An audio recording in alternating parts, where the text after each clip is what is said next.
Oi, gente. O Alfenas em Rede hoje vai bater um papo com Mônica Naves, que é pesquisadora e coordenadora do programa de primeira infância aqui da cidade de Alfenas, que fala do brincar além do brincar. Nós vamos falar sobre a Semana Nacional do Cérebro e também de neurociências.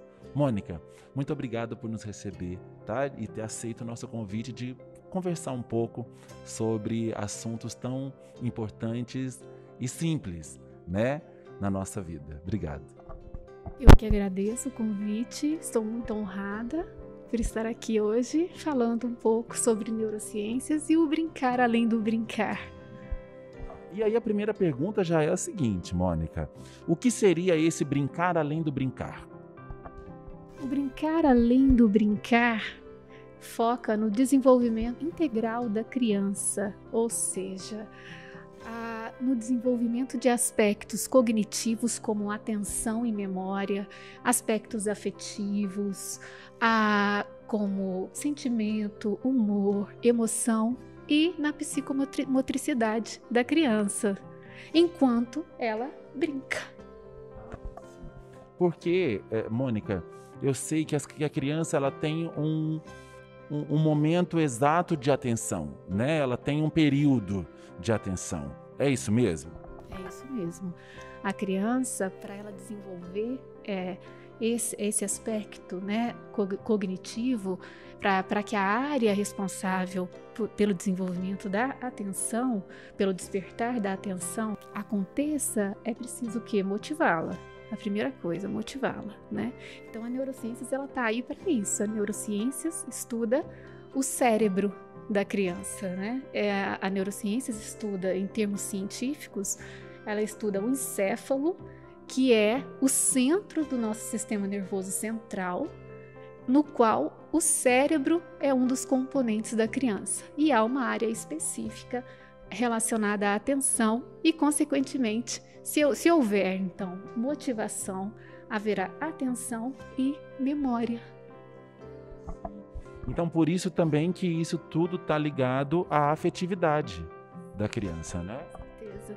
A afetividade é muito importante porque a afetividade ela abarca sentimento, humor, emoção da criança. Nós temos uma área no cérebro que se chama sistema límbico das emoções. Esse sistema é ligado a outras áreas responsáveis pelo desenvolvimento de funções cognitivas e psicomotoras também. Entendi.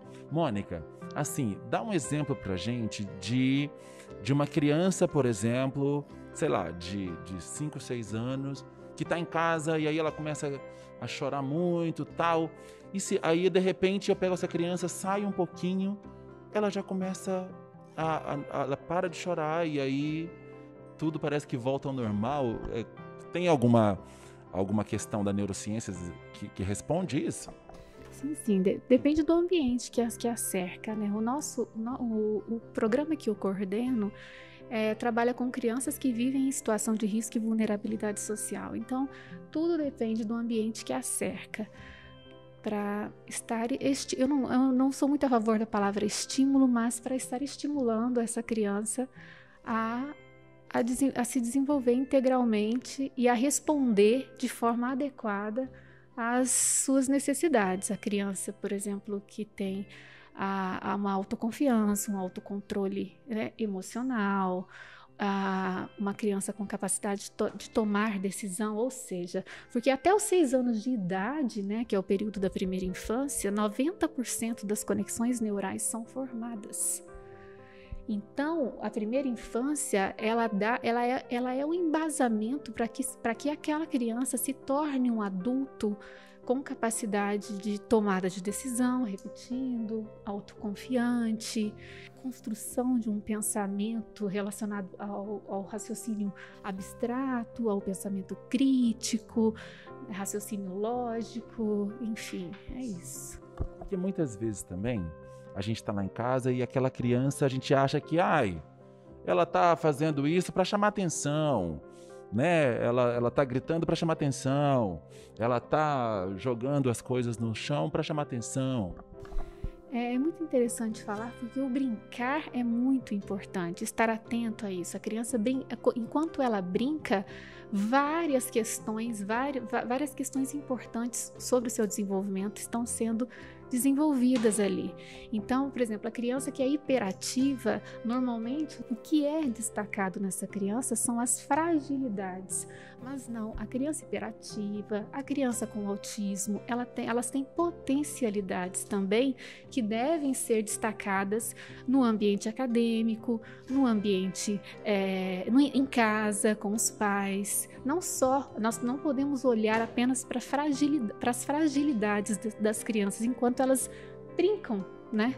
Mas também para suas potencialidades. E a brincadeira é muito importante para esse diagnóstico e para um prognóstico também. Então, porque ao mesmo tempo, Mônica, assim, muitos pais não têm paciência, porque eles também não entendem o que está acontecendo e pelo fato de desconhecer mesmo, né? O que você acha que eles deveriam fazer para que eles tenham autonomia para quando vê uma criança fazendo o que elas fazem mesmo? Eles também não assustem do tipo, meu Deus, o que ela tá fazendo? Ah, tá bagunçando. E aí? Eu acho que, em primeiro lugar, quando o brincar, ele estabelece vínculo, né? O brincar, ele fortalece vínculos. Os pais, eles têm a opção de brincar, de deixar a criança brincando individualmente ou coletivamente, né? Na interação pai e criança, ou criança. Quando a criança é hiperativa, como que o pai, como que a família, no sentido amplo, né, a quem cuida da criança deve agir? Numa brincadeira individual, por exemplo, a criança vai desenvolver mais a sensibilidade no que se refere aos aspectos sensórios, como tato, a audição, o olfato.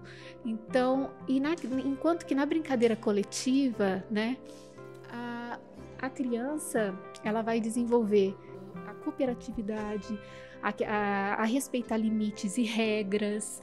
Então, tudo depende do que como o pai quer, como a família quer trabalhar essa criança. Porque, ao mesmo tempo, Mônica, o que eu fico pensando, assim, quando vejo uma criança, de repente ela é uma filha única, sabe? E eu ficava pensando assim, gente, esse pai precisa ter mais uma outra criança, porque aí não tem nada a ver isso, né? Esse pensamento. Não.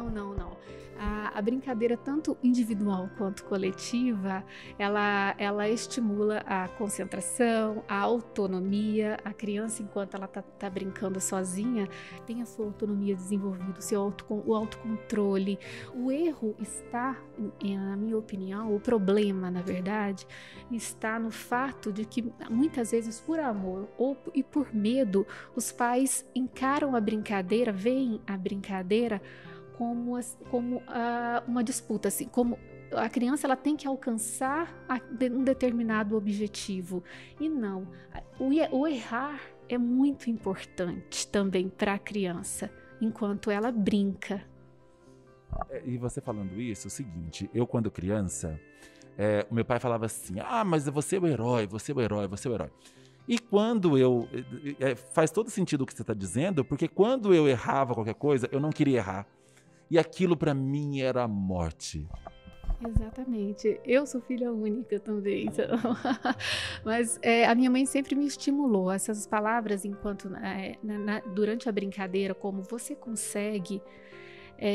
claro que a família, quem está cuidando, deve ficar atento, né, aos perigos, aos riscos durante qualquer brincadeira, mas a questão das palavras, né, a palavra tem muita força, você consegue, você vai atingir o objetivo, mas ao mesmo tempo não punir, né, não insistir que aquela criança, não recriminar a criança, não oprimir, no sentido dela realmente ter que alcançar um objetivo, porque quando a criança erra, a criança automaticamente, naturalmente, ela começa a elaborar estratégias, né? Por isso que eu falo. E essas informações, todas as informações, elas Por isso que eu falo que o cérebro é o órgão mais importante do nosso corpo, né? Porque todas essas informações são processadas, né, através da ligação de células cerebrais, neurônio vai sendo processado ali até chegar, por exemplo, na elaboração de uma estratégia, a própria criança elabora aquela estratégia para ela atingir o objetivo que antes ela tinha errado, feito de forma diferente. Então é muito importante isso, o estímulo dos pais, você consegue o encorajamento, mas também que a criança consiga por si mesma, assim, elaborar estratégias para que ela emocionalmente se torne mais forte. Ou seja, a primeira infância é realmente o embasamento para que a criança se torne um adulto autoconfiante, né? Enfim. Mônica, a criança está indo cada vez mais cedo para a escola, né? Qual é a diferença dessa questão de brincar e alfabetização? Bom, normalmente a criança vai para a escola para brincar por volta de 3 anos de idade mesmo. Eu sou contra o processo de alfabetização precoce, né, da criança, mas acaba que esse processo é inevitável devido à tecnologia, por exemplo. Hoje a gente vê criança com 2 anos de idade pulando anúncio no YouTube. Total, Mônica, eu vou te dizer, a minha sobrinha, ela já sabe onde ir em todos os lugares, e aí já acessa lá o computadorzinho dela e manda ver. Então, até então, contra a alfabetização precoce, mas ela está sendo cada vez mais inevitável. Ainda mais em época de pandemia, né, onde as crianças estão ficando mais dentro de casa, estão tendo mais acesso à tecnologia, né, e o processo de alfabetização, mesmo que deveria acontecer no tempo certo, ele está sendo adiantado. O que me preocupa bastante é o excesso de informação para essa criança. Por quê? Porque a criança, até os 6 anos de idade, então antes dos 7 anos de idade até os 6 anos de idade, o cérebro da criança ele é plástico, ele apresenta uma maior plasticidade. O que a gente fala? O que isso significa? Significa que a criança, ela está suscetível a todo estímulo. Então, hoje em dia, passa muita informação, né, para a criança o tempo todo, né? E isso pode sim acometer o desenvolvimento integral da criança e, consequentemente, refletir na vida adulta daquela criança, sim. Nós falamos que em neurociências, a lei máxima da neurociências é justamente a neuroplasticidade. É a lei máxima da neurociências, né? E a preocupação é esta: a criança, em tempo, né, da pandemia, com tanto acesso à tecnologia e tanta informação acontecendo ali. Você acha, então, que o ideal, né, porque como ela fica em casa, então os adultos também estão lá em casa, que tal se de repente os adultos começarem a fazer aquelas brincadeiras de infância mesmo, deles, né, que não tem a ver tanto com a tecnologia? Isso seria o mais indicado? Isso seria o mais indicado. O problema é a criança mesmo aceitar essas brincadeiras, mas sim, seria o mais indicado. Também é importante, a tecnologia é muito importante também para o desenvolvimento da criança. Eu estou falando com o uso excessivo da tecnologia, né? Porque a criança pode, então, Mônica, do tipo, porque tem criança que para dormir o pai coloca uma musiquinha, né, no tablet, no telefone, e ela já fica com o telefone ali na mão. Então quer dizer que não excessivamente, mas tudo bem, se não for excessivo. É viável, mas antes de dormir eu não considero viável, né? Porque tudo isso pode refletir no desenvolvimento das funções executivas do cérebro, que é na atenção, na memória, se não agora, se não no período da primeira infância, no período adulto. Mônica, bom, nesse momento de pandemia, a criança está sozinha em casa, né?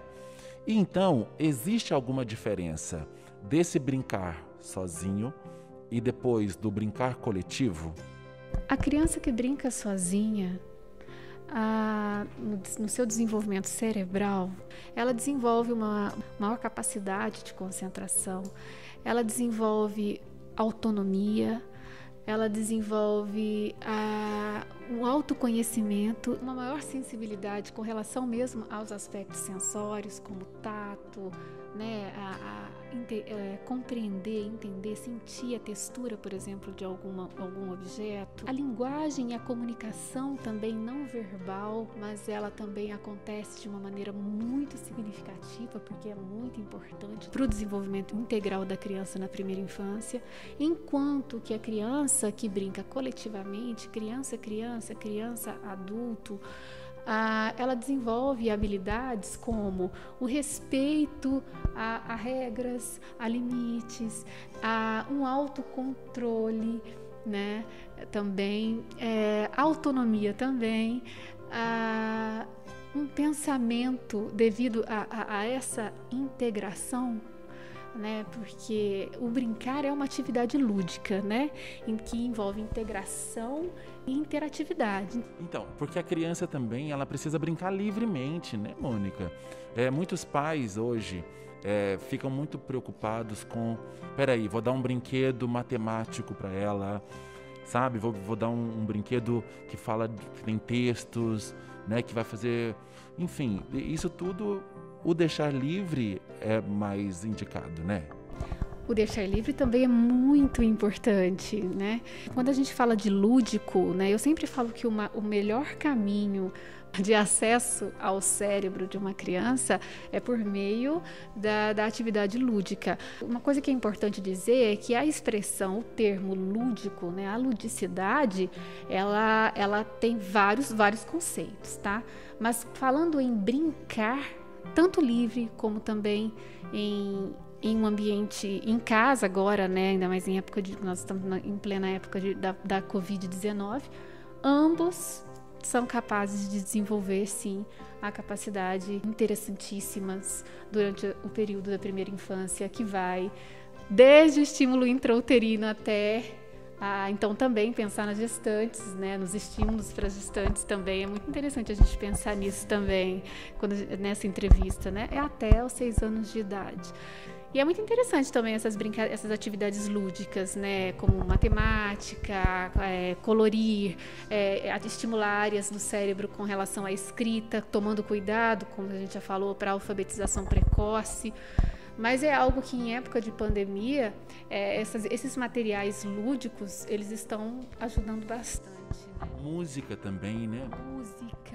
A música é muito importante, é um estímulo muito importante para a criança, pensando em psicomotricidade, né? Em afetividade, em motivação, né? Em atenção, em memória, ou seja, o cérebro só aprende se ele se emocionar. A música é um meio muito interessante. Nossa, eu não sabia disso.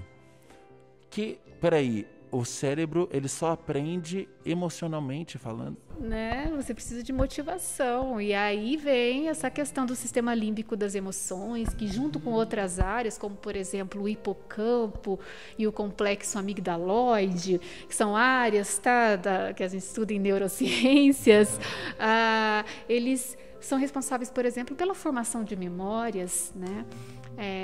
Então, existem vários tipos de memórias e isso é muito importante. Então, realmente, a primeira infância é um embasamento para construção, para formação de um adulto com essas capacidades e habilidades, né, de autonomia, autocontrole, tomada de decisão, e por aí vai. Como a gente está falando de primeira infância, deixar de falar, porque a primeira infância vai de 0 a 6 anos, deixar de falar de estímulo intrauterino é algo que nós não podemos deixar de falar de estímulo intrauterino. No programa que eu coordeno, nós trabalhamos com estímulos intrauterinos.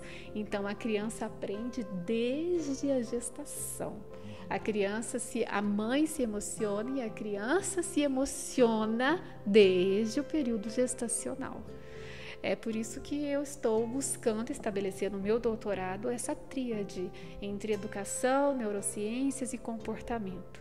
Porque quando eu acredito que a neurociências, né, que é a ciência que estuda o cérebro, ela é o melhor caminho para se estudar o comportamento do ser humano. E hoje nós falamos em neurociências, assim mesmo, no plural, porque a neurociências abarca vários campos de atuação. Vários profissionais podem trabalhar com neurociências.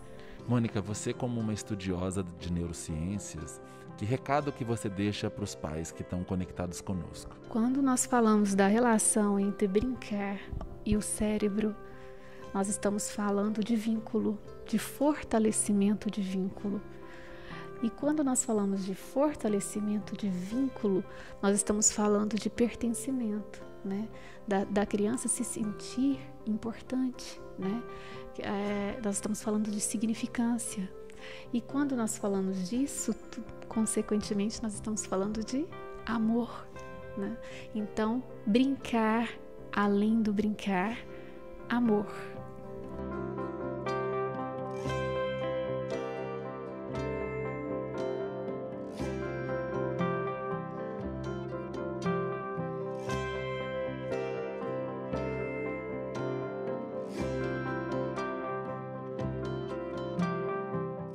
Mônica, olha, muito obrigado por nos receber, por ter esse bate-papo tão gostoso.